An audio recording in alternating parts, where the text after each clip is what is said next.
هذا أوتو واي فرايا adiga wala furay hadda aniga haddaan iraahdo nabadii nolol waa ka soo qayb galaya ifur waa ifuraya marka hadde waa guri in leeyahay moogta markuu rabo albaabka ka furayo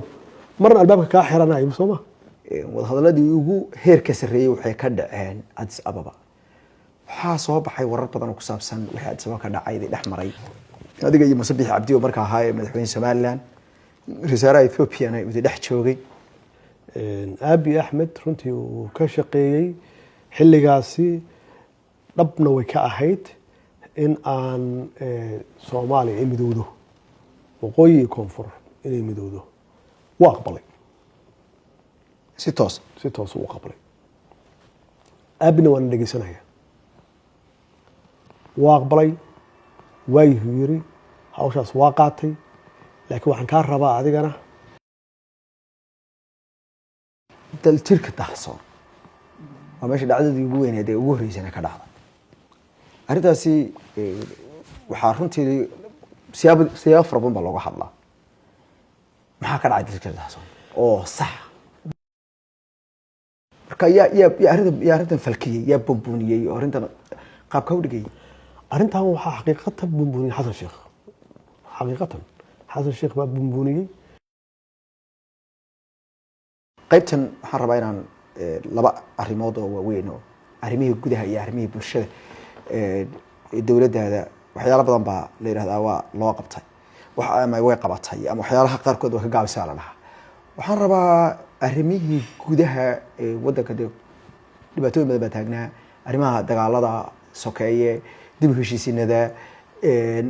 siyaasadda gudaha kharbudneed arrimaha doorashada waxaan ku siinayaa kansho aad ku sharaxdo arrimihii gudaha waxyaalihii la taaba karayay waa horena waa adiga uba sheego yiri waxaan ku hadlayaa waa run ma aha wax ama laba kaca ama runtii aan run ahayn ma aha waa adiga yiri bal waxaad ii sheegtaa maadaama wax badan dadka Soomaaliyeed ka sugayeen waxyaalihii arrimaha gudaha ee xasuusta leh ee aad maanta ku taaban kartid ma ku faani kartid ee aad qabatay horta arrimaha bulshada soo taabatay ama arrimaha gudaha galeysaaye runtii anaga waagaasi waxaan ka dhaxalnay Xasan Sheekh Maxamuud dal colaad ku jira qabiil salaamaya ma jirin qabiilada dhan waa haysteen meel walba dagaal ka socday hubka dawladana lagu dagaalamay oo loo qaybinayay dadweynaha suuqa ka gataan meel kasta ka helaan dawladdu si kala ha u bixiso dadku waxay ku dagaalamayeen oo meel walba yaalay dagaal sokeeye oo aan loo baahnayn dawladduna weligeed xil iska saarin annagu markaan nimid markiiba waxay noo ahayd priority inaan heshiis dhab ah dadka Soomaaliyeed aan dhex dhigno dib u heshiisiin u sameeyno koo waxa ka ahaa galkacyo kale oo weligeed kala xirnayd intaas oo sanad walbana dagaal ka dhacayo oo intaas oo dad waalaha ay ku hoobanayeen labada dhinacba arintaas markaan nimid xoogan saarnay waa ka shaqeynay labada dhinac isku keenay ciidan xasilina u sameynay odayaashii dhaqanka mushaharadan u bilawnay odayaashii dhaqanka joogay mushaharadan u bilawnay oo aan ku niri haddii dagaal dhaco waa mushaharkii waa goosanaynaa waxaad ka shaqeynaysaa labada dhinacba in la isku furnaado dadku aad walaalaysaan dagaal dambana uusan dhicin odayaashii dhaqanka iyagana waajibaadkoodii waa guteen dadkii waalaha ah halkaas joogay waa soo dhaweeyeen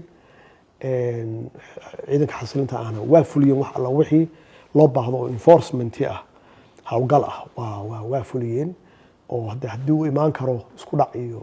dhibaato imaan karo inay ka hortagaan halkaasi alxamdulilah wax ka yimid sidaan aniga aan madaxweynaha u noqday ilaa hadda ma maqlo alxamdulilah siyaasoo kale shabeellada hoose dagaalo aan caadi ahayn baa weligeed ka socday dadku waa dagaalamayeen guryahay iska gubayeen dhibaatay isku sameynayeen shabaabkuna of course waa isku dirayeen oo waa ku dhex jireen weli madaxweynihii Xasan Sheekh markaas joogay ma dhexgelin mana isku dayin annagu markaa nimid waa dhexgalnay waa walaalaynay waa heshiisiinay haddana ilaa waagaas ilaa haddana sidaasay ay ku wada nool yihiin nabad ku wada nool yihiin ilaahina nabad ha ku sii maaragtay ha u ziyaadiyo dagaaladu markay dhacayaan marka dadka dhexdooda qaar waxaa laga yaaba markiiba inay horey ka dhacaan reer miyiga ah maxaa yeelay waxyaaba badan baa ka dhexeeya oo de siday isugu dhow yihiin waana ku kala fog yihiin marka dagaalahaas ka dhacaya dagaalada markay dhacaan oo markiiba waxaan u diraynaa wafdi taga meeshaas oo dadka kala dhexgala oo soo heshiisiiya xitaa mararka qaarkood magtaan kala siinayni idinku aad bixinaysa mag yaan siinayni si dagaal dambe uusan meeshaas uga dhicin magaan bixinayni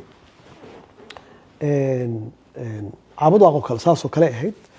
magaalo hal reer degan yahay oo kala qaybsan 4 qaybood u kala qaybsan oo 7 sano 8 sano aysan isu gelin aan la isu imaan aan la kala ganacsan ma garatay oo colaadu taalo iyana formalihii meeshii ahayd kalkacayo baad marisay yaan marinay odayaal yaan u sameynay maxaan ku raahdaa guurta ah mushaharna u qornay ma garatay aan ku nir hadduu dagaal dambe iyo magaaladan qalaasa ka timaado iyo haddii la isdhex geli waayo waa la ka jaray mushaharka iyagana dee waa qabseen shaqadooda ilaa markii meel fiican ay soo gaartay dee markaas shaqadooday noqotay odayaasha guurtada ilaa haddana saasay ku wada joogaan qabiiladoo dhan oo meel kasta ku dagaalana saasoo yaan ugu dhex jirnay intuus dagaal ka dhicin ka hor yaan ka hor dhici jirnay aan ma aragtay ka qaban jirnay hadda marka maxaa yaala marka hadda meel walba dagaal yaa ka socdaa meel walba dagaal baa ka socdaa qabiiladii waa isku baaba'een dowlad dhex gelaysa ma laha dowladda wafdi u diraysa oo heshiisiinaysa ma laha dowlad marka xitaa ku fakaraysa inay ku bixiyaan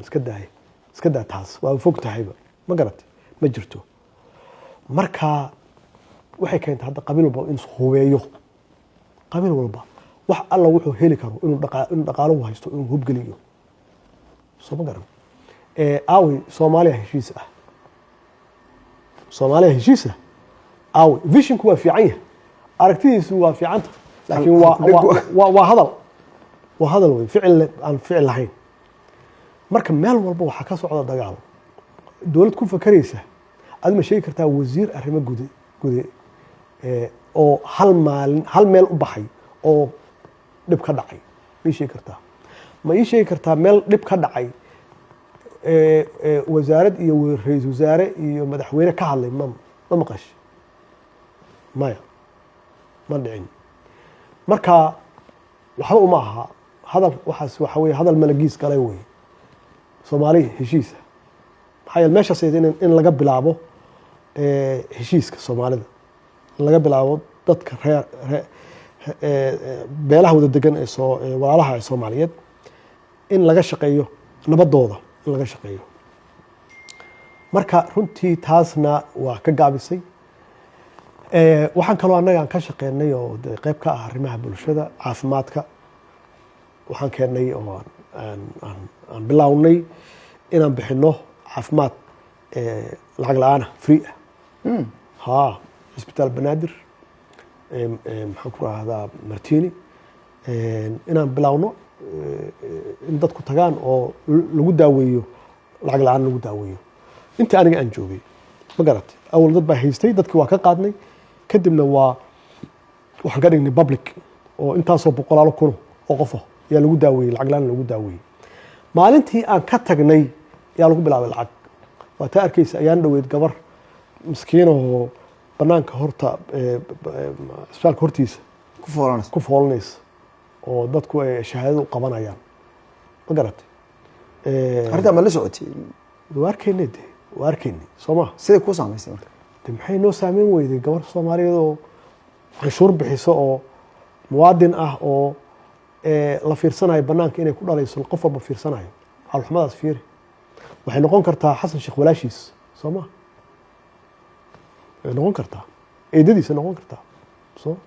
marka waxa weeye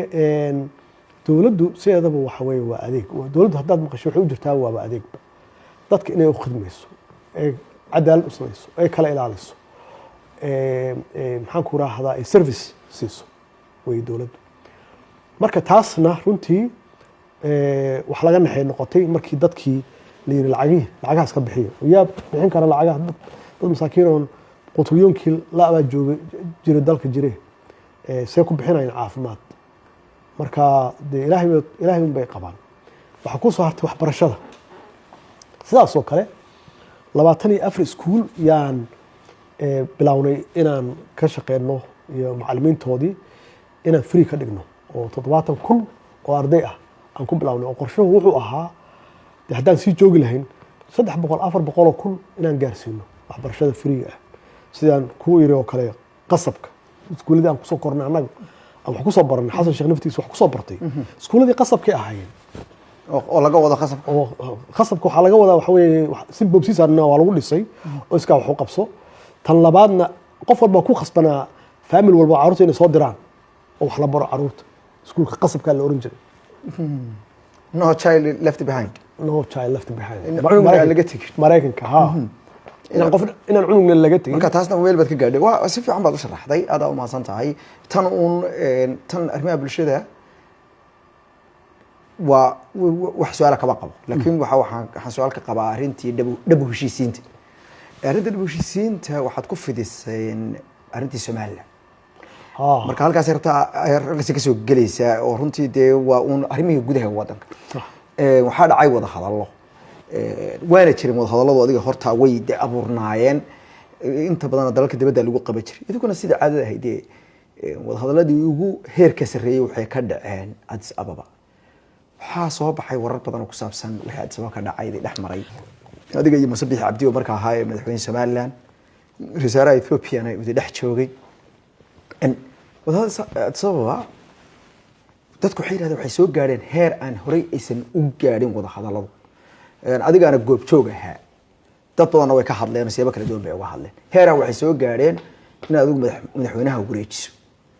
oo aad fiila Soomaaliya ku wareejiso Musabbix Cabdi bal xaqiiqda dhabta ay wada hadalladaas ujeedooyinka laga lahaa iyo inay heer noocaas oo kale isla soo gaareen inaad maanta waxay marayaan si kala diloo dhigo xitaa in Soomaaliland ay tiraahdo de waa baan aqoonsan dalal ay bilaabaan inay yahay waan aqoonsan adoo bal isbarbardhigaan halka ka sameynaya marka horeysa dhab heshiisiintii xaqiiqda inay heer ka gaadhay waa sax su'aal fiican weeye arrintan horta waa arkay dad kala duwan oo ka hadlayay xitaa Musabbixi oo arrintan si kooban uga hadlayna waa dhageystay waxa weeye arrintan arrin jirta weeye waa sax Abiy Ahmed runtii uu ka shaqeeyay xilligaasi dhabna way ka ahayd in aan Soomaaliya ay midowdo waqooyi iyo koonfur inay midowdo waxayna ahayd wax soo socday oo anigu isagaan kala hadlay inuu hawshaasi qayb ka noqon karo bacdama Muuse uu tagtay jiray Addis Ababa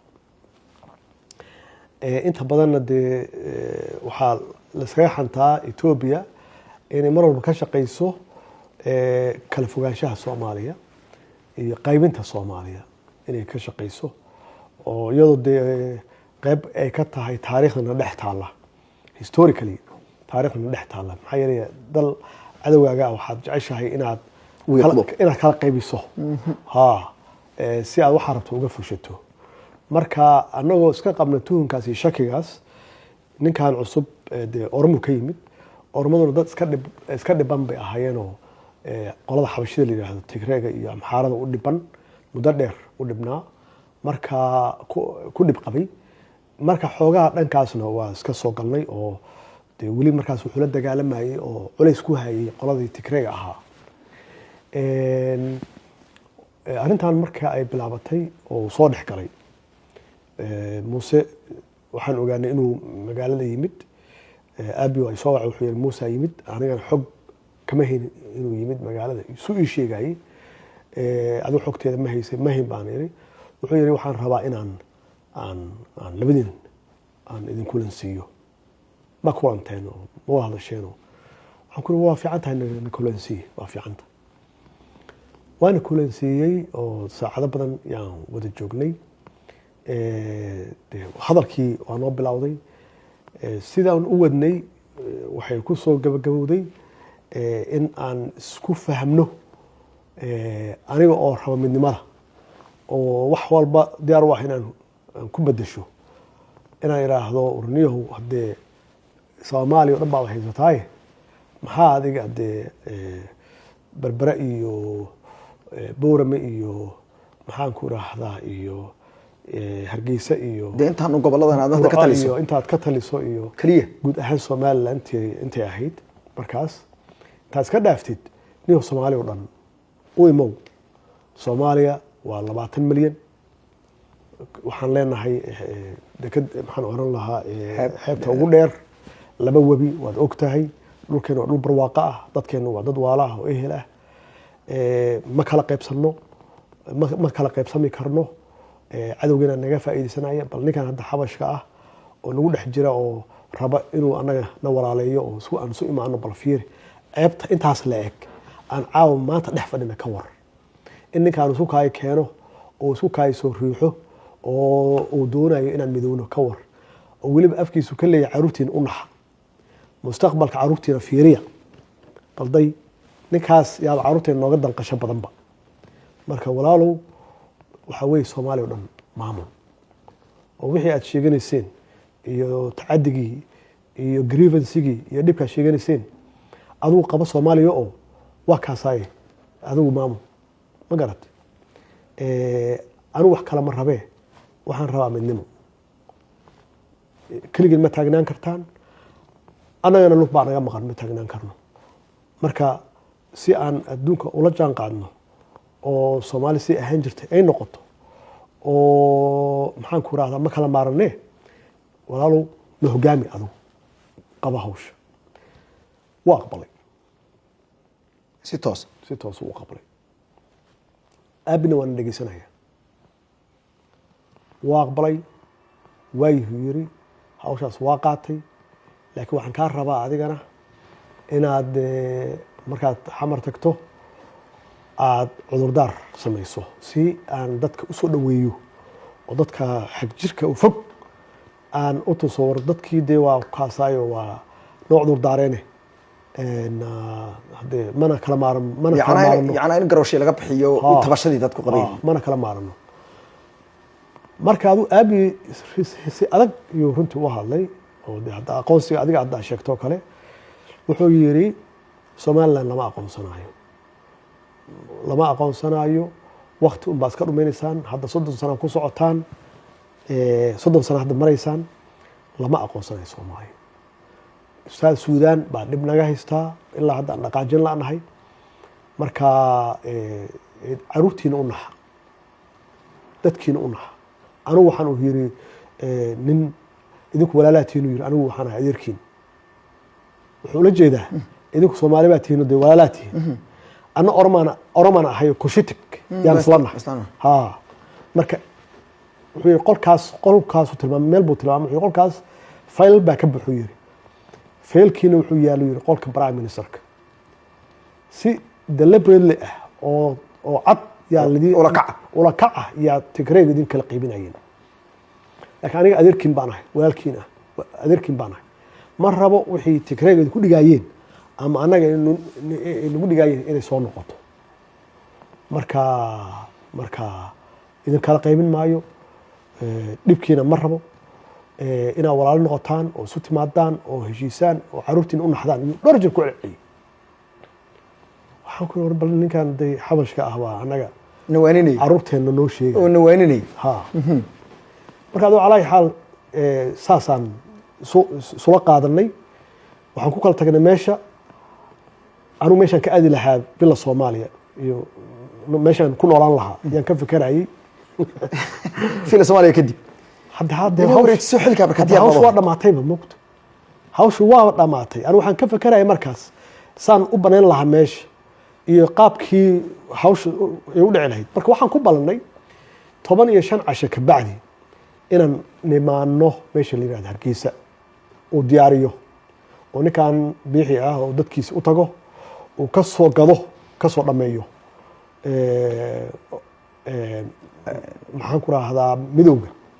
waqooyi iyo koonfur awoodii iyo dowladnimadiina u soo wareegayso maxaan ku raahdaa isaga marka anigu saasaan meesha uga tegey aan uga tagnay anagoo filayna inaan soo noqono kadibna dhankooday ka shaqayn weyday anigu kolley ballantii waa fuliyey oo dee uu yiri niyahow cudurdaarka samee arrintii dhacday aniga ma ahayn ciddii samaysay isba dowladdaas uu ku jiray moogta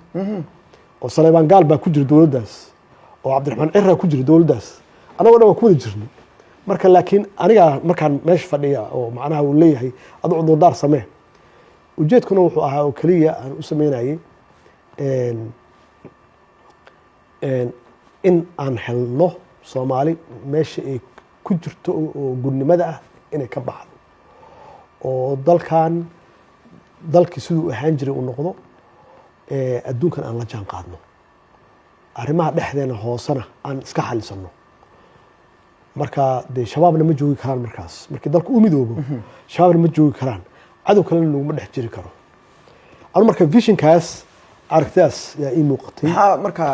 arrin aada lasoola soo dhaweeyey ilaa xadkaa gaadhay oo awoodii la qaybsaday ma dhici kartaa inay dalal kale haddana sidii caadada ahayd soo dhex galeen oo arrintan ay kala daadiyeen waa tuu noocaas ma soo galay marna maya ma aqaan taas ma garanayo laakiin kolleyba waxaan qiyaasayaa dhankiisa wax ka wadi waayey waa tahay wuxuu sheegay dhowr jeer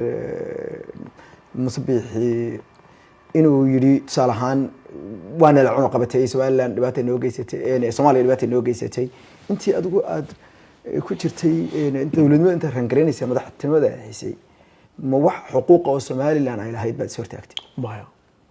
taas waxay iska propaganda moogta local consumption dadkiisu u baahan yahay inuu wax u sheego waa inuu cadaawad sameeyo waa inuu cadaawad abuuro marka de cadaawad Ethiopia ma abuuri karo Ethiopia waxa laga yaabaa inuu ku tiirsanaado Djibouti ma abuuri karo marka wuxuu gaaray marka inuu uga abuuro annaga marka dhabu heshiisiintaadii adiga waxay gaarsiisneed badleed inaad kursigaaga banayso ha طبعا واي ان aad baan wanaagsan tahay waxaan rabnaa mawduuca marka tan aan ku noqdo aad sheegtay oo ah cunaqabateynta macnaha cunaqabateynku wuxuu noqon karaa mid siyaasadeed iyo mid dhaqaale hadda tan siyaasadda aniga waxaan u dhaartay dastuurkan ugu dhaartay midnimada Soomaaliya marka haddaan arko iyagoo oo isagoo baxayo oo Conakry aadaya ama Gabon aadaya ama meel kale West Africa aadaya inaan la hadlo madaxdaas waa ku khasbanahay kii madaxadkaadana inaan calaaqaadka ka goosto marka cunaqabateynka meesha ka imaanayo waxa weeye mar uu tagay waxaa jirtay meesha la yiraahdo Guinea Conakry oo maxaan ku raahdaa aan ka goosano calaaqaadka marka dee waa xanuun badan tahay ma sahlana moogta wax sahlan ma aha laakiin waa dabiici labo waxaa intaas dheer Kenya kale waa tuu tagay u soo dhaweeyeen sidii inuu madaxweynaha yahay oo kale again waxaan ka goostay calaaqaadka Kenya ma garatay maxaa yeelay Kenya ma rabo inay kala goyso Guinea Conakry ma rabo inay kala goyso waan u dhaartay aniga in dalka aan isku hayo marka taas haday tahay cunaqabateen ay ula jeedaan anigu waxaan ilaalinayay aan difaacayay danaha Soomaaliya aad iyo ma santay madaxweyne waxaan rabnaa mawduuca qaybta ugu dambaysa oo maanta inta waxay ku saabsan tahay doorashooyinka dalka iyo marxaladda maanta dalku maray waxaan rabaa markaa su'aasha koobaad ee doorashooyinka dalka in horta aad soo khulaasayso oo waqtigan anagoo koobana xaqiiqatan doorashooyin bad ka soo shaqaysay doorashooyinkii dalkaad ka soo shaqaysay intii adigu aad madaxweynaha ahayd oo ballanqaadkaaga horena ay ku jirtay oo ahaa inaad doorasho qof iyo cod waddanka gaarsiinayso ilaa iyo heshiiskii 17 September ilaa iyo doorashadii 22 dhacday ugu dambeyn iyo arrimihii qalalaasaha ka dhashay intaas mawduucaas iyo ilaa iyo maanta halkay taagan tahay marna isku xidhno marka ta koobaad nooci doorasho adigu aad raadinaysay Soomaaliya ma ka qabato hadda ka qaban maxad u qabay xaqiiqatan runtii waa isku day wanaagsan ayaan sameynay oo horaan u bilaabnay doorashada sanadkii ugu horeeyay aan tagay meesha waxaan ka bilaabnay doorasho qof iyo cod ah sanadkii labaad bay dhaban ku saxiixnay qof iyo cod kulli dowlad goboleedyadu ay qeyb ka yihiin oo ay saxiixeen oo ogol yihiin. kadib waa isbedeleen, baarlamaankaan geenay, baarlamaankii markaan geenay waa ansixinay iyadoo dee kulli liswato mucaarad iyo muxaafadba oo laisla ogol yahay doorashada nooceeda iyo waxay tahay. weli waa diidan yihiin dowlad goboleedyada iyagoo shalayna ogolaaday. kadib waxaan ku qasbanaaday si aan dalka u badbaadiyo in wax ay rabaan aan yeelo. maxaa yeelay dalku waa fragile. haddaad tiraahdid laba dowlad goboleed yaan ka tegayaa, dee dal ma haysid soomaaliya la yidhaahdo, in ku ogol kaliya haysataa. marka waxaa la rabaa adiga inaad wadato haddaad madaxweyne tahay oo mas-uul tahay, wixii wax ku wata iyo in ku wadata iyo in aan ku wadanba labada inaad isku wadaa la rabaa oo is ogolaysiiso si dalka uusan usii kala fogaan usii burburin. marka waxay iyagu ogolaayeen oo ay rabeen yaan yeelay oo ah doorasho dadban. anu ma rabin doorasho dadban, waxaan aaminsanaa doorasho toos ah in la qaban karo yaan aaminsanaa. doorasho dadban yaan waxaan ku qaatay dalka inaan isku hayo. kadib siday iyagu rabeen waa diideen haddana. oo doorashada dadban doorashadii dadbaneyd waa diideen oo waxay diideen inay soo gudbiyaan guddiyadii doorashada qaban lahaa qaybtay ku lahaayeen iyo diideen inay soo gudbiyaan. waxay diideen doorashadii inay qabtaan iyo diideen iyagoo islahaa farmaajo waxa weeye hala dhaafiyo maxaan ku raahdaa mandate hala dhaafo. laakiin ogow heshiis baan lahayn, heshiis macnaha heshiisaan gaarin sida hadda kale ma aha. hadda xasan sheekh heshiis siyaasadeed ma haysto, anugu heshiis siyaasadeed 6 bilood ka hor iyo 5 bilood ka hor yaan gaarnay oo dee aan arkayno doorashada sida loo qabanayo, cidda qabanaysa, waqtiga lagu qabanayo, jadwalaysan. oo baarlamaanku ansixiyey waqti ka dhamaan baarlamaanka ansixiyey, baarlamaankana uu ku daray qodob dhahaya baarlamaanka hadda jooga waxaa bedelaya baarlamaanka la doorto oo soo socda iyo hay-adaha dowladda. iyo hay-adaha dowladda. marka macnaheedu waxa weeye waxaa haysataa heshiis sharciyeysan oo haddii maalmo ay dhaafto xitaa dowladdaasi ay tahay dowlad shaqaynaysa oo caalamkuna aqoonsan tahay, dadka soomaaliyeedna aysan ku wareerin oo aan laga daba qeylinin. kadib markii mucaaradkii iyo dowlad goboleedyo qaarkood ay isqaateen oo ay gaareen go-aan ah farmaajo lalama tartami karo haddii dee uu gaaro February 8 doorashada uu qabto, ilan doorashadii waa ogol yahay in la qabtee uu guulaysan karaa. marka aan dagaal gelino, gacmahan dhiigga aan gelino, sumcaddan aan ka hadlayno. see uga hadlaynaa sumcadda? waxaan uga hadlaynaynaa waa anagoo dhaafina February 8. waayahay aan sameyna marka xaalada aan abuurno. waxaa la yidhaahdo guddiyadii la keenay oo annagu aan keenay maxaan ku raahdaa waxa weye guddiyo bias ah weye, ma aha guddiyo fair ah, ma aha guddiyo dhexdhexaada, ma aha hala saaro hebel hala saaro, hebel ha laga bixiyo, hebel ha laga bixiyo. ma garat wax alla waxay rabeen waa u yeelno annagoo runtii aan rabnay inay doorashada waqtigeeda ku dhacdo. iyagoo laakiin waxay ka ahayd istaraatiijiya oo delay tactic ah ayay ka ahayd, inay wax daahiyaan ayay ka ahayd oo ah haddii 8 February la gaarsiiyo oo ninkaan la yidhahdo madaxweyne hore waaye, dee aan la dagaalno oo aan dhahno ma aha madaxweyne nooma aha oo dagaal hala geliyo oo xaaladaha lagu abuuro. haddii kale ninkan waa naga guulaysan karaa. marka haddaan qabanaynaa waa isku raaceen qaar dowlad goboleedyada iyo mucaaradka ah. aniga ma ahayn qofkii daahiyey doorashada, aniga maaha. waxa weye waxyaabaha maanta saxa ay ka mid tahay oo muhiimka ay tahay inaan sheego. waxa weye saan sheego dee been fakatay lama gaaro, ma garatay, run ma gaarayso. macnaha waxaa laga dhigay doorashadii aniga inaan diidanaa oo aan olakac dib u dhigay si aan u joogo xukunka. sax ma ahayn arrintaas. doorashada dib waxaa u dhigay qaar dowlad goboleedyada ka mid ah iyo mucaaradka, iyagoo ka baqayay inaysan ila tartami karin labo iyagoo rabay dalkan dagaal sokeeye inuu ka dhaco oo la yidhaahdo farmaajo waxaas weeye waxaasuu sameeyey ma garatay waa sida xasan sheekh hadda aan uga baqaayo inay ku dhacdo oo aan runtii dhowr jeer uga digay marka markii waqtigii la gaaray maxamed mursal baa sheegay guddoomiyihii hore ee baarlamaanka way u tageen waxay ku yiraahdeen maxamed mursal adigu sheego inaad madaxweyne dalka ka tahay annagu waxaan leenahay farmaajo madaxweyne maacdaa madaxweynaha haye maxaad doonaysaan maxaa samaynaysan ciidamaan ku keenaynaa waa ku difaacaynaa waa mucaaradka dhahaya waryahay ordayga tawiye waa waalantihiin ninkan sharciyadu ku joogaa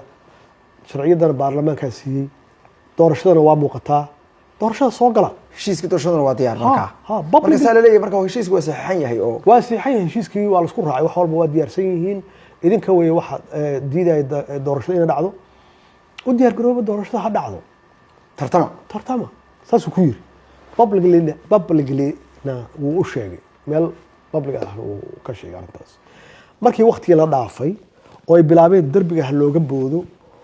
oo dee islahaayeen dee moogtahay qof waxbuu istusi karaa moogta ma garat waxay iloobeen anugu dee dowlad inaan madaxweyne ka ahay sharciyad haysto heshiis siyaasadeed oo consensus ah wadar ogol ah ku fadhiyo dowlad ibadasho baa aan ku wareejin karaaye anugu cid kale kuma wareejin karo xukunka iyo maamulka qaabkii lagu wareejin lahaana waa 17 September waa September 17 heshiiskeedii kadib waxay ka soo istaageen in doorashada hore loo dhaqaajiyo totally xamar baan ku shirnay April 2021 laba dowlad goboleed baa waxay yiraahdeen adigu haddaad tartamayso doorasho dhici mayso ma dhacayso doorasho oo sicada ma kulama soo galayno doorasho dalkan doorasho kama dhacayso oo hadda xuquuq qof leeyahay weeye idinku maxay tahay maxaa dulanka ugu socotaan teeda kale ma bedela ekaanin idinka yeelaya waxaa ka hadlaysaan ma garat warrimayo haddaad tihiin haddaad tartamaysaan soo tartama haddii kalena warka iska dhaaf ma garat kadibna waxaa dhacay qalalaasihii u horreeyay kadibna waxaa dhacay waa isku noqon annagii saddex dowlad goboleed iyo ra-iisul wasaarihii iyo aniga isku tagnay iyo tiimkayga waa la fariisanay waxaan aad arkaysiin maanta doorasho dalkan inuu ka dhaca ma rabaan mucaaradka doorasho ma rabaan waa April markaas doorasho mucaaradkan inuu ka dhaco ma rabaan labadaas dowlad goboleedna ma rabaane maxaan samaynaa lafta gareen baa wuxuu soo jeediyey wuxuu yiri niman yahow annagii baa runtii ka badan inta maqan marka senatarada aan bilaawno shaqadooda ilaan heshiiska waa nala soo galeen waxaan waa lasla ogol yahay kama noqon karaan aan baxno aan qabanno doorashadii aan bilowno oo senataradii aan soo saarno qoorqoor yaa hor istaagay wuxuu yiri ma dhacayso cali guudlaawna waa ku raacay dee waa aragtidooda wey moogta aniga de taariikh baan ka hadlayaa waa saas qofan ku xumeynaya ma jirto waa saas waa wixii dhacay wey moogta musalsalkii wey waa wixii dhacay wey iyaguna markaa saasay u arkaayeen xalka dantooda saasay u arkaayeen rooblan oo ku raacay marka hadde markii ay intaas soo jeediyeen oo israacday oo ay ku adkaysteen in doorashadii tooska ahayd ee qof iyo codka ahayd lagu celiyo bacdama ay diideen doorashadii dadbaneyd si taas loo sameeyna baarlamaanka in lagu celiyo oo baarlamaanka uu dib ugu celiyo doorasho toos ah warkii markaa lafta gareen halkaas ku qayooda halkaas ku istaagay anu xaqiiqatan lafta gareen yaan la qabi ma garatay maxaa yeelay aniga dan baa igu jirtay inay doorashada dhacdo anytime inay dhacdo marka laakiin raggeenii weeye haddii ay soo istaageen haddii la-aantood lama samayn karo maxaan ku rahdaa lafta gareen clicks ma samayn karo senataradii inuu soo saaro waxaan ku khasbanaanay marka taladooda inaan qaadano inkastoo de aniga la isaaro dembigeeda iyo eedeeda waana qaadanayaa de anaa dalka madaxweyne ka ahaa laakiin runtii de anigu waxaan ku shaqeeyaa team work ma garatay team yaan ku shaqeeyaa haddii dadkii aniga aan wada isku siyaasadda ahayn oo jaalka ahayn oo saaxiibada ahayn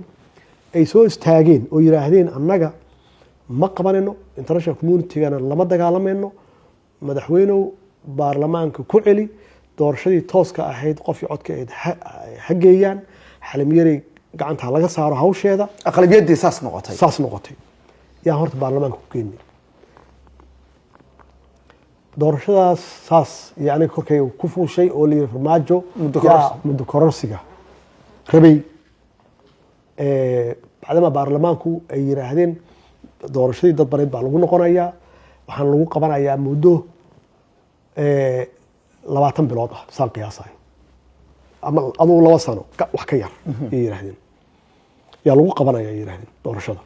qiyaasteeda ma xasuusto exactly aduu 2 sano waxay yiraahdeen waxa lagu qabanayaa 2 sano gudahood sax way 2 sano gudahood yaa lagu qabanayaa it could be 1 year bay noqon kartay 6 bilood ma 6 bilood laguma qaban karin sanad kala raaci karay markaas April baa la joogaa ya ama 5 bilood kala raaci karay oo waxay noqon kartay 10 bilood iyo noqon kartay inta yarto waqti adu waxa la yiri muddo 2 sano gudahooda taasaan ku faataxaysanay ku heshiinay hadhowna markii baarlamaanku soo saaro qaraarkaas inay taageeraan oo aysan noqon baarlamaanka kaligiis adnaa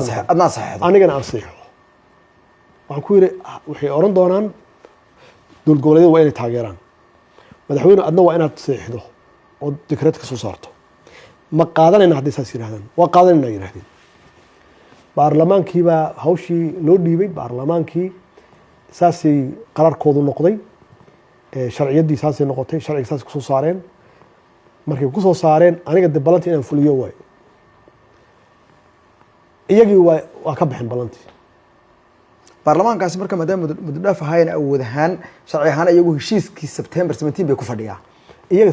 September 17 bay ku fadhiyaan waa sharci oo markaasay lifaaqii waxay doorashooyinkii ku darsadeen in baarlamaanka baarlamaan bedelo markii hore ay mandate-ka haysteen 5 bilood ka hor waxay ku darsadeen qodob dhahaya baarlamaan la soo doortaa bedelaya hay-adaha dowladana waxa bedelaya hay-adihii la soo doortay marka baarlamaankaasi sharci u haystaa marka baarlamaanka tobnaad kan 11aad wuxuu kaga duwan yahay ilaa adiga soo saaray qaraar marka 14 bishan baarlamaankii dhacay waxaad soo saartay warbixin waxaad baarlamaankii de muddaxleedkii soo dhamaaday marka waxaad leedahay baarlamaankan maanta jooga ma uusan soo saarin qaraar uu ku joogi karo ma haysto heshiisna ma haysto qaraarna ma haysto wuxuu haystaa soo sheegaan dastuur iyagu ay leeyihiin oo hal dhinac oo aan heshiis lagu ahayn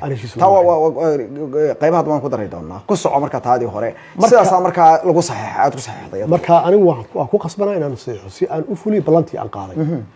laakiin iyaga balantii waa ka baxeen waa diideen inay saxiixaan balantii waa ka baxeen ha ka baxaan balantii taas waa siyaasad iyo hawlahaas ay u fahamsan yihiin siyaasadda anu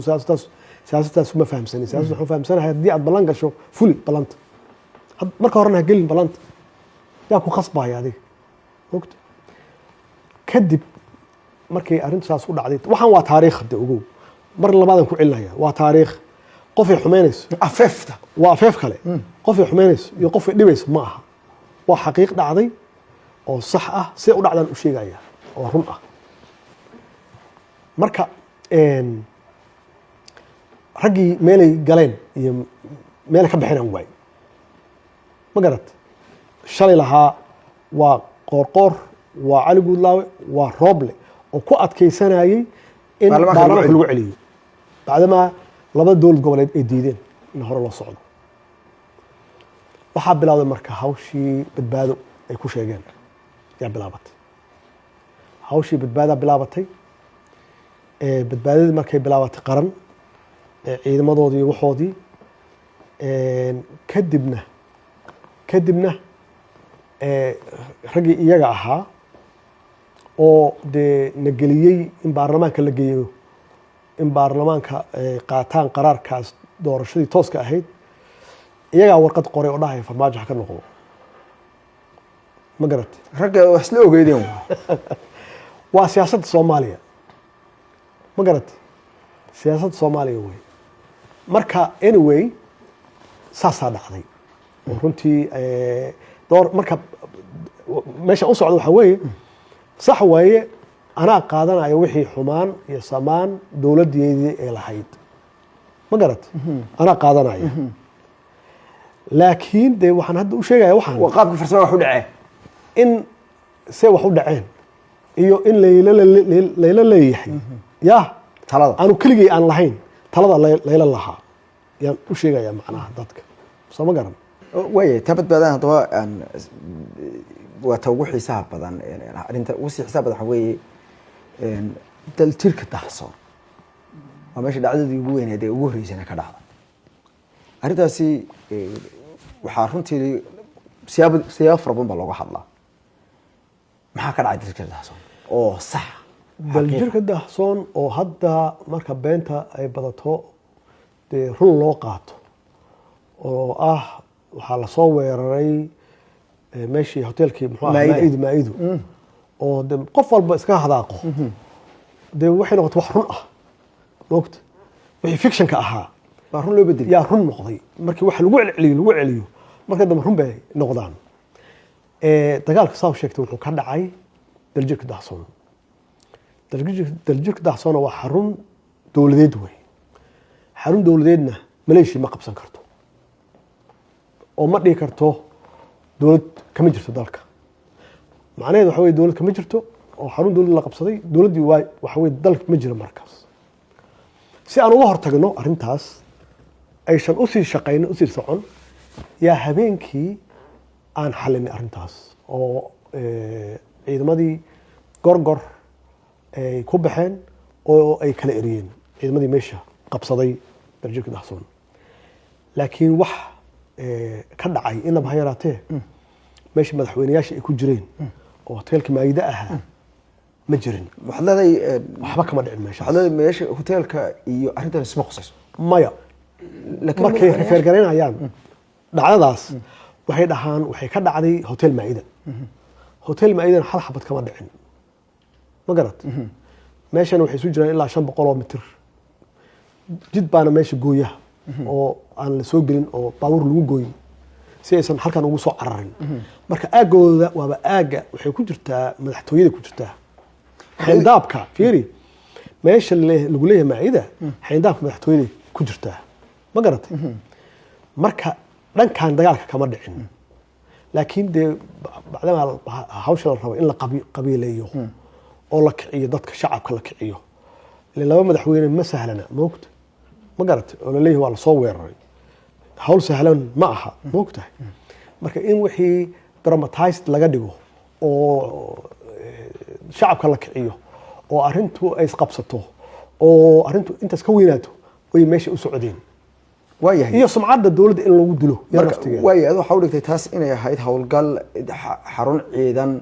xarun dowladeed lagaga xorinayay ciidan maleeshiyada oo ayagu sheegtay inay qabsadeen laakiin maadaama aagaas ay ka agdhawaayeen 500 mitir ba ka soo qaad laakiin de area-dii isku xaafadda ma isku degmaha wax xiriir ma la sameysay odayaashii halka joogay madaxweynayaashii oo aagaasi in howlgal ciidan ka socon karo طبعا waa lala soo xiriiray waxaa lala soo xiriiray tiimka meesha joogay yaa lala soo xiriiray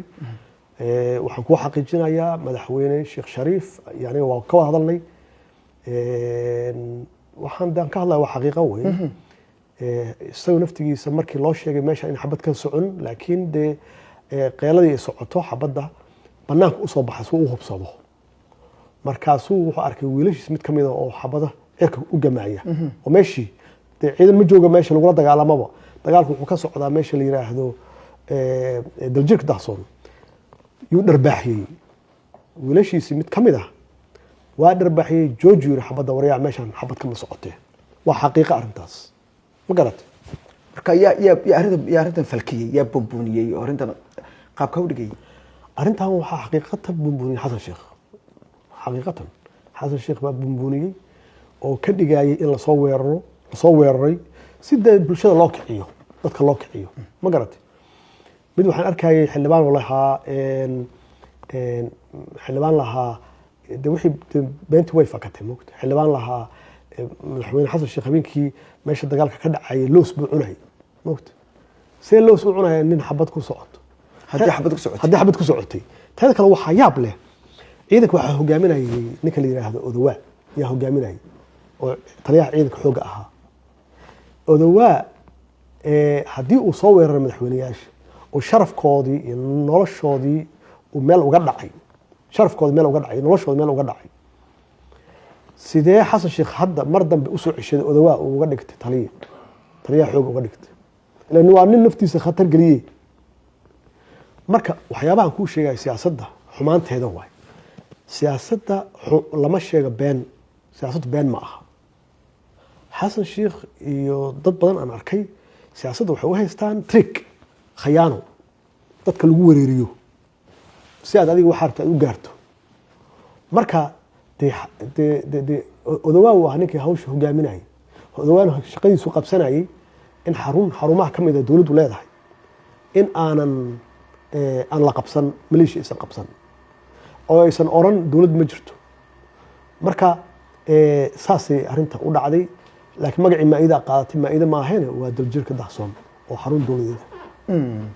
waayahay arrintaas waa si wacan baad isugu xidhay dhacdooyin kale oo yararna waa iska jirjireen laakiin waa ka gudbaynaa waxaan aadanaa hadda maanta xaalka soomaaliya dastuur bay lahayd adiga waa lagugu doortay waana lagugu dhaariyey baarlamaankii madaxweynihii aad talada ku wareejisayna waa lagu doortay waa lagu dhaariyey dastuurkii waxaa la yidhi waa la bedelay 20 maalmood baa ka hadhay doorashadii lama hayo heshiis doorasho lama hayo lama yaqaano soomaaliya meesha ay aadayso adiga arrinta dareenkaaga marka u horeysa mas-uul qaran baad soo ahayd arrintaa ku aadan marka laga saaro rabitaankaaga iyo shakhsi iyo waxa adigu aad doonayso ama in dowladda wax lagu xumeeyo aan ahayn laakiinse loo dareen hadlo la Soomaali hadlo Soomaaliya halkay taagan tahay maanta wallahi niyo waxay taagan tahay crossroad khatar ah isgoys aad u adag iyo dalka taagan yahay runtiina dalkan wuxuu ku wada joogaa heshiis wuxuu ku wada joogaa maslaxad isu dhimrinayo iyo tanaasul madaxweyne iyo odayeen yaa lagu wada joogaa xoog laguma wada joogo caqlina laguma wada joogo waxaa lagu wada joogaa wax laisla ogol yahay oo heshiis lagu yahay oo la yihahdo consensus yaa lagu wada joogaa xasan sheekh maxamuud madaxweynaha hadduusan consensus helin uusan wadar ogol helin wuxuu noqonayaa nin xoog ku jooga meesha dee xoogna waxay leedahay dhibaatadeeda leedahay xoog ma lagu joogi karaa dadka aan ku ogolayn aanan ku rabin dowlad goboleedyadii aan ku rabin ciidanka qaarkood aan ku rabin shacabkii in badan aan ku rabin xoog ma ku haysan kartaa waxaa hadda lagu ogol yahay xasan sheekh sharciyadda uu haysto yaa lagu ogol yahay waxaa lagu ogol yahay mandatekiibuu ku jiraa weli 4 sano ahayd wax kasta uu sameeyo waxaa loogu dulqaadanaya waxa weeye because ninkan xoog kuma imaanin xasan sheekh xoog kuma imaanin military kuma imaanin wuxuu ku yimid rabitaan 220 xildhibaan mise 210 xildhibaan oo u aragta xasan sheekh inuu nin fiican yahay yuu ku yimid oo saas uga codeysay ma garatay hadda marka waxaa laga rabaa inuu meesha ku noqdo oo uu ka raadsaday dad ogol oo raba hadday 200 yihiin hadday 100 yihiin hadday 300 yihiin xildhibaan inuu meesha ku noqdo oo weydiisto cod si uu usii joogo rabitaankooda u joogo u weydiisto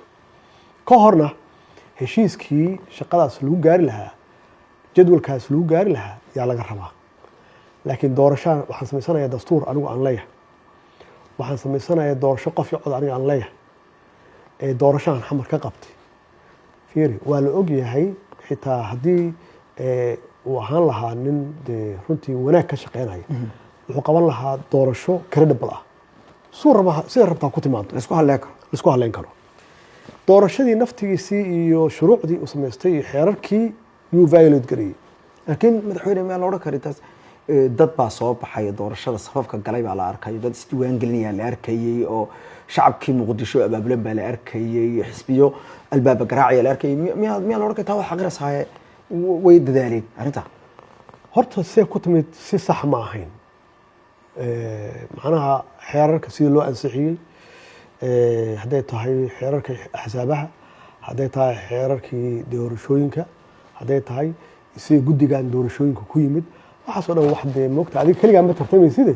dad baa kula tartamaya shuruucdii dad baa kula tartamaya dadka kula tartamaya waa inay raalli ka yihiin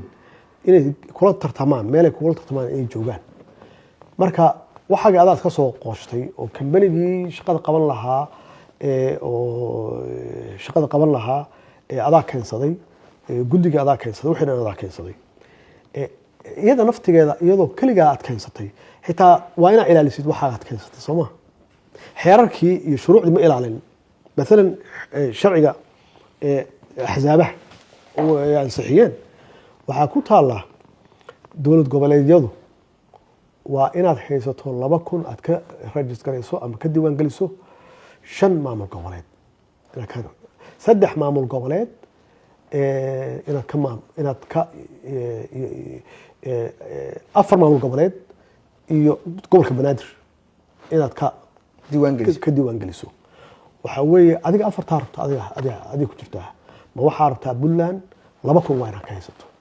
ma waqooyi bari waa rabtaa 2,000 inaad ka haysato ma galmudug baa rabtaa 2,000 inaad ka haysato koonfur galbeed miyaa rabtaa 2,000 jubbaland saasoo kale hirshabelle saasoo kale gobolka banaadir 2,000 marka 3 kala soo baxa iyo gobolka 4 kala soo baxa iyo hal gobolka banaadir shuruuda waa 5 that means waa 5 dowlad goboleed inaad haysato oo gobolka banaadir ku jirto 2,000 waa shuruudda ka mid tahay in aad ka diiwaan geliso min 2,000 xafiisna ka furato fiiri waa 10,000 inaad registered ku diiwaan gashan yihiin aan ku weydiiye xasan sheekh soo xisbul xaakim maaha soo xisbigii haystay awoodda maaha xagee ka registerayay xagee iska diiwaan geliyay aan xamar ka ahayn xitaa sharcigiisa isku dhaqmeen beenta ah faalsadiisii iyo xitaa ku dhaqmeen ma garatay marka waa inta ugu sahlan waay waxaa kuu soo haray doorashooyin ka soo qaad 100 jeer bay fureen haddana xireen waa fureen haddana ayaa dhawad waxay u fureen Cumar Cabdirashiid iyo prime ministerkii hore iyo Sharif Xasan gudoomiyihii hore baarlamaanka ama madaxweynihii hore ee koonfur galbeed iyay siyaasad ahaan ugu fureen labada xisbi inay iska diiwaan geliyaan waxaa la xiray 2 bilood ka hor sababta waxa waaye xasan sheekh baa wuxuu u yeerayaa wiilkiisa gudoomiyaha u ah u yeerayaa guddiga doorashooyinka waryaa fur buu leeyahay labadaas nin u fur haddaan u tago waa ii furaya aniga haddaan iraahdo nabadii nolol waa ka soo qayb galaya ee ii fur waa ii furaya marka hadde waa guri nin leeyahay moogta markuu rabo albaabka kaa furayo marna albaabka kaa xiranayo sooma tartan miyada ah taas marka hadda doorasho see u dhacday fiir xamar muqdisho see u dhacday anigu waxaan ugu yeeraa doorashadaas xaashiyow waxaan ugu yeeraa doorashooyinka adduunka dhowr doorashaa ka jirta mid waxa weeye waa midda dimuqraadiyadda oo adduunka laga isticmaalo inta badan ama ha saxsanaato ama ha khaldanaato qof cod baa la yidhahdaa kuwana waa managed elections meelo kalu ka dhaca oo dee waa la iska maamushaa oo xoog baa la socda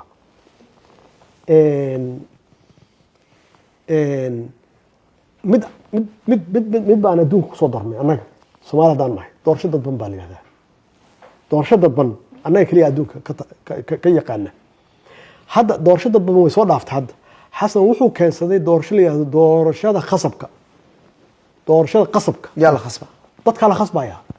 diiwaangelintu waa khasab sidee doorashadu waa khasab diiwaangelinta xamar markii laga diiwaangelinayo dad dhahay war aniga magaaladan ma degani war aniga shaqaan u socdaa hadda ma ogoli war aniga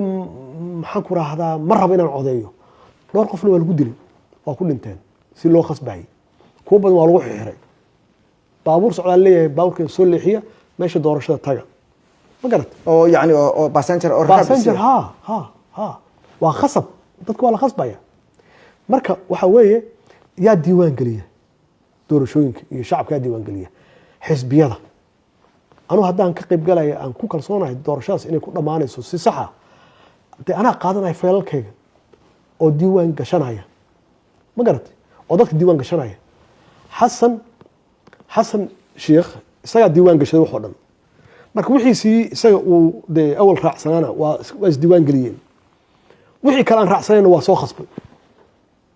doorashadii baa dhacday soo maha doorashadii markay dhacday waa la isku shubay ma garat seer isku shubay waxaa la isku gadiyey waa la isku gadiyey caaram ya meesha markii la soo qaaday sanduuqyadii xaruntoodii maysan keenin sanduuqyadii sidii loo soo waday waxaa la geeyey guddoomiyaha gurigiisa 3 nin oo keliya yaa access u lahaa sanduuqyadii beenta ahaa oo lalahaa waa la soo codeyey 3 nin keliya magacyadooda ma raba inaan sheegee 3daas nin yaa falanqaysay sidii waxaan loo kala qaybin lahaa waxaa la yidhi Shariif Xasan waa beri haddaan siino meeqaan ugu shubnaa horta meeqa cod uu helay 70 cod uu helay haye waxaan ka ballan qaadnay inaan siino degmada waa beri meeqa codaan siinaa waayo 5,000 loogu shubo waa loogu shubay 5,000 isaga waa la waxa la yidhi waa lagu shubay waa beri adaa lagu siiyey kuwa kale oo iyaguna meelaha ka keensadeen Cabdicasiis waxyaabaa la siiyey idinkan xoogaa waa lagu shubay hadhow baa lagu kacay Shariif Xasan waxaa la yidhi Shariif Xasan waa beri lama siin karo xasan baa lagu kacay xasan sheekh baa lagu kacay xasan sheekh dad siyaasiyiin ah oo isku reer yihiin Shariif Xasan yaa ku kacay waxay ma siin kartid madaxweynuhu ma anaga hadda nagu soo saaraysaa Shariif Xasan waa laga gediyey haddana marka waxa lagu haya lagu yidhi waxba laguma haya la yidhi markii horena waa la faafiyey waxaa la yidhi 5,000 baa u codaysaa la yidhi intaas keliya maaha xisbiga xasan sheekh waa qayliyeen dad baa shaqeeyey howlwadeennaa shaqeeyey howlwadeennadii baa laga shubay because waxay rabaan councils inay meesha ka qaataan ma boob intaas la eg oo axmaqnimo ah miyaa laga qayb geli karaa marka waxaan ku soo gabagabeeyey xasan sheekh doorasho ma rabo hadduu doorasho rabo muu yaqaanaa cidda la tartamaysa si kasta noqoto madaxweyne waa la doortay madaxweyne xasan sheekh maxamuud waa la doortay mar labaad baa Soomaalidu waxay siisay fursad baa la siiyay ma kaasha la siiyay laakiin marka laga reebo tiimka madaxweynaha kaliya ayuu ku hareeraysan dadka kale waxay u arkaan inuu wixii uu madaxweynaha hore sameeyay wax ka daran uu sameeyay adigu marka hadeertu sharax baa tahay sida iska cad tahay maxaad adiguna markaa noqonaysaa xaqiiqatan dee horta haddii ninkaas odayga ah madaxweynaha mar labaad la doortay oo fursad ilaahay siiyey waxay ahayd inuu ka faa'iideysto oo wixii ka halaabay uu ku saxo wixii uu wanaag ahaa uu sameeyna uu xoojiyo yay ahayd marka haddii isagu hadda wax badan ka halaabeen oo dad badan aaminsan yihiin inuu hadda kasii khariban yahay oo wax badan oo aada u halaysan oo hadda sameeyey su-aasha waxa weeye farmaajo maxaa laga fili karaa haddii mar labaad fursad la siiyo dee farmaajo waxaa laga fili karaa waxa weeye wixii aniga aan sameeyey oo wanaagsanaana inaan xoojiyo wixii khalad ahaa oo dhacayna aan saxo aniga iyo xasan sheekh isku falsafad ma nihin hal wax oo aan isaga midnahay ma jirto we don't have anything in common wax aan isaga midnahay malaha isku aragti ma nihin dowlad kama nihin isku background oo ma nihin maxaan ku raahdaa isku aqoon ma nihin isku garasho ma nihin isku fakar ma nihin wax kasta waa ku kala duwannahay xasan sheekh waxaan kaliya aan isaga mid nahay 2 nin oo Soomaali aan nahay oo kaliya laakiin wax kasta oo kale waa ku kala duwannahay anigu markaa runtii waxaan dowladnimo ka fahamsanahay iyo khibradda aan leeyahay waxa weeye inaan ka shaqeeyo sidii hore aan uga shaqeynayay amaanada iyo cadaaladda labadaasna Soomaali u baahanta xaqiiqatan labadaasna waxaa loo baahan yahay in la xoojiyo labadaas yaan runtii aan rabaa inaan adkeeyo aan xoojiyo tan labaadna runtii dhalinyarada oo dee hadda majority-ga dalka ah 80% in la siiyo programyo dowladdu waxay qabanayso centered u ah dhalinyarada. maxaan ku idhaahdaa dhaqaalaha la kobciyo oo la hormariyo. amniga meesha uu taagan yahay meel aan wanaagsanayn weeye hadda xaqiiqatan. in amniga aanu xoojino oo meeshii anagu aan uga tagnay kolleyba ugu imaan mayna haddii ay dhacdo fursaddaas aan hele ama qof alla qofkii guulaysta meel ka hooseyso iyo ugu tegayaaye. laakiin dee aan ka shaqeeyo xoojinteeda iyo horumarinteeda arrimaha amniga. wadaniyadda waa muhiim. dadka Soomaaliyeed sidii loo walaalin lahaa muwaadiniin wadaniyiin ah dalkooda u naxaya iyaga isu naxaya loo walaalin lahaa in laga shaqeeyo. marka runtii waxaan hayaa dee khibrad. xasan sheekhna khibrad buu hayay markii hore uu ka helay tii hore laakiin sidii saxa uma isticmaalin. marka wixii khalad ahaa iga dhacay dee aan saxo oo aan ku noqon wixii wanaagga ahaa oo aan ka shaqeyna aan xoojiyo. waxaan aaminsanahay dalkaasi inuu u baahan yahay saan horey hadalka kugu bilaabay 2 arrimood iyada naftigeeda khibrad shaqo yaqaana oo shaqada yaqaana hadday tahay leadership hogaamin iyo hadday tahay maamul iyo 2 inuu yahay qofkaas qof niyad wanaagsan oo intentionally qof wanaagsan oo wax wanaagsan raba inuu ka shaqeeyo raba. oo maxaa ugu horeeya dadka Soomaaliyeed inuu walaalayo. qabyaaladoo kale waxaa dib loo dhigay weeye ay dadka isugu mid yihiin. marka aniga haddii aan fursadda u helay aan heli lahaa dalkan horay yaan u dhigi lahaa xaqiiqatan. hadda haddii aan helo fursaddaasna wixii shalay laga filayay unbaa laga filaya. maxaa yeele qofku waa hal qof. qofku 2 jeer ilaahay ma abuurin. xasan sheekh teramkiisii hore unbuu hadda yahay wax ka duwan ma jiro. barakacintu waa barakacintii, musuqmaasuq waa musuqmaasuqii, xaaladaha duruufaha jira dowlad xumada waa dowlad xumadii. maalan waxaan kuu sheegayaa fiiri waxay gaareen heer la isugu faano qof walba inuu qaraabadiisa qorto. ma garatay? yaa looga dayanaya. waxaa looga dayanaya madaxdaa looga dayanaya. aawo dadkii kale Soomaaliyeed oo ku aaminay oo aad u shaqeynaysay oo ku yiri dee adigaa ku dooranay oo oday noo ah oo noo dhexeeya oo maxaan ku raahdaa nolosheen wax ka bedel. aawo dadkii hadduu nin walba usoo baxo caruurtiisa keliya iyo reerkiisa keliya inuu usoo baxo keliya ummadda Soomaaliyeed yaa u maqan.